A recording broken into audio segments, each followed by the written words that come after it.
Hi all, it is Belay and you are at the gear page. And I wanted to talk about 3 things before you guys start going and accumulating your gear. And the 3 things I want to talk about is why that list is so comprehensive, how we can start saving weight and saving space today, and then third, how I want you to go about accumulating those items before you go and buy anything. So the first one is, you're gonna notice that list is really comprehensive. And I did that for a reason. I've set you up for success. You're gonna notice things like driver's license, credit and debit card, toothbrush and toothpaste. You're gonna notice items like that, and those are no-brainers. You probably would have brought all of that anyways. But I want you to hit the trail 100% completely self-reliant. You have everything that you need for a successful journey. And those items on that list, I know, is going to set you up for success on that journey. With that, I want you to be cautious of packing items that are not on that list. If you really need it and you know you need it, you can't live without it, by all means bring it. But be really careful of just bringing fun, luxurious items. At the end of the day, we're gonna have to hike or we're gonna have to bike up a hill, and every item does add weight, and every item you are gonna have to pack up in the morning, and those things matter. So I really want you to try to stick to that list unless that item you can't live without. Another thing I want to say about that is there are some items on the list there are some items that aren't on the list that might be necessary to pack. So for example, on the Appalachian Trail, one of my very first journeys, my sleeping bag was huge. It was a gift. It was 0 degree. It was synthetic. It was mummy. And it was made for a giant man. But I didn't know any better, and I didn't care, and that's the sleeping bag I had, so that's the sleeping bag I was going with.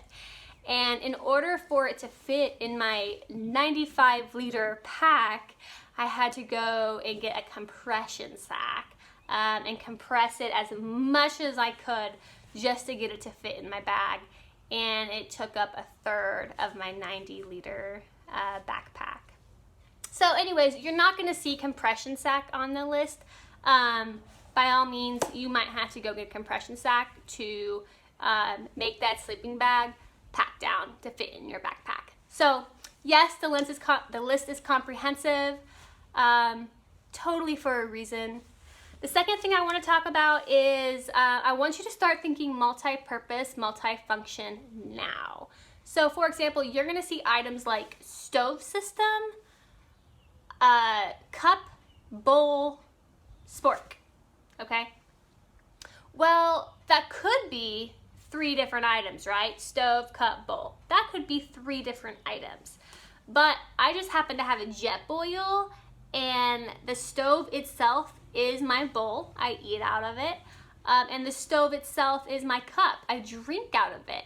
So my cup, bowl, and stove system is just 1 item. Now, if you don't have a Jetboil or you don't have a stove system that's like that, that's 100% okay. I just want you to start thinking what items can be multi-function or multi-purpose. Another example, you're gonna see that I'm gonna ask you to bring a base layer pant and a base layer shirt.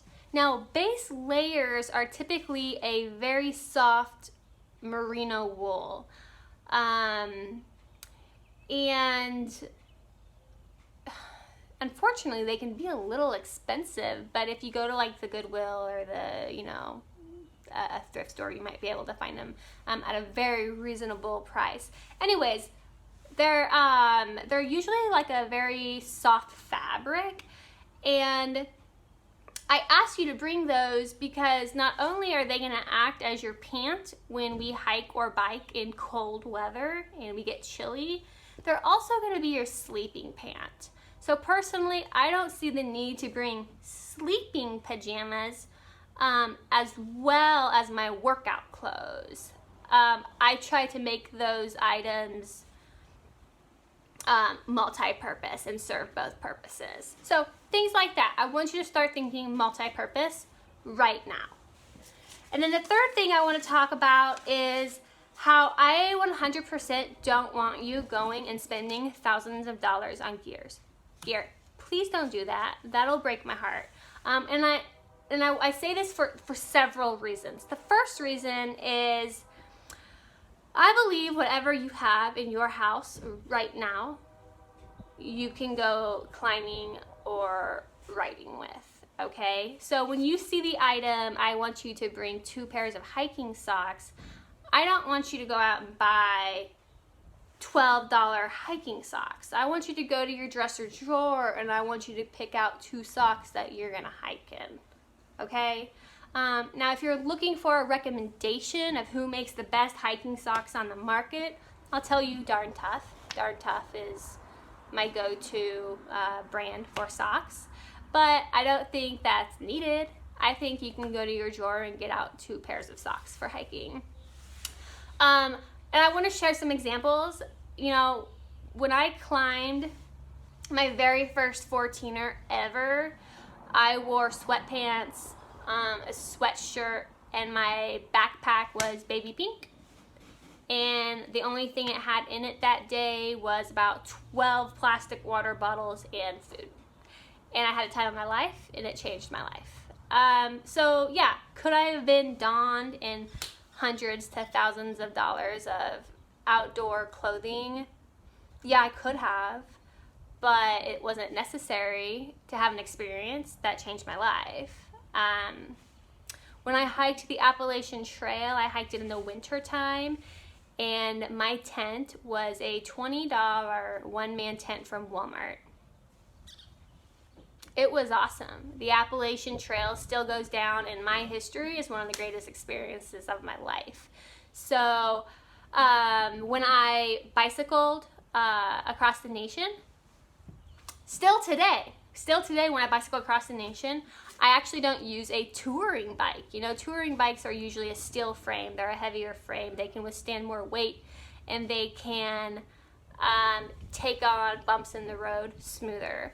I have a road bike. It's right there. It's a Trek road bike. I equipped it for touring, and it was awesome, and I still use it today. That bike's been across this nation more times than I can count. So those are just 3 examples of making do with what you have. I want to really, really stress that I want you to go out on the trail, and I want you to learn what features you want. So when you're ready to go purchase that gear in an upgrade manner, you know what features you're looking for. Do I still have the same tent from the Appalachian Trail? No, I don't, because eventually that tent wore out, like all tents do, and through experience I learned what tents I'm looking for, or what tent I was looking for. Now I have the REI Quarter Dome one-man tent.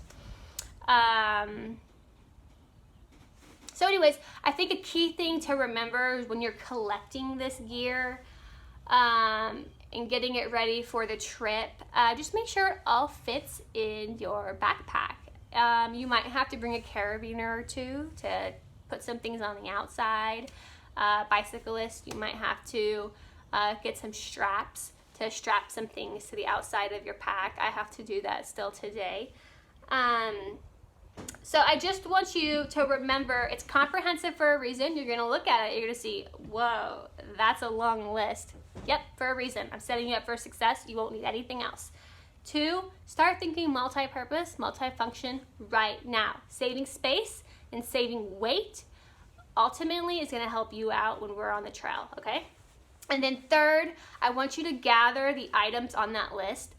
inside your home or inside your friend and family network before you go out and spend hundreds to thousands of dollars on gear, because it's not necessary to have an experience that's going to change your life. And then when we're on trail, we're going to really get into the nitty-gritty of everybody's gear so we can figure out what gear is best for us, because what's best for me is not going to be what's best for you, and what's best for you is not going to be best for the person beside you. Okay, so there you go. Have fun accumulating gear. If you do have any questions or you are looking for recommendations, please call the Hike and Bike. We talk gear all day and love doing it. All right, cheers. Happy packing.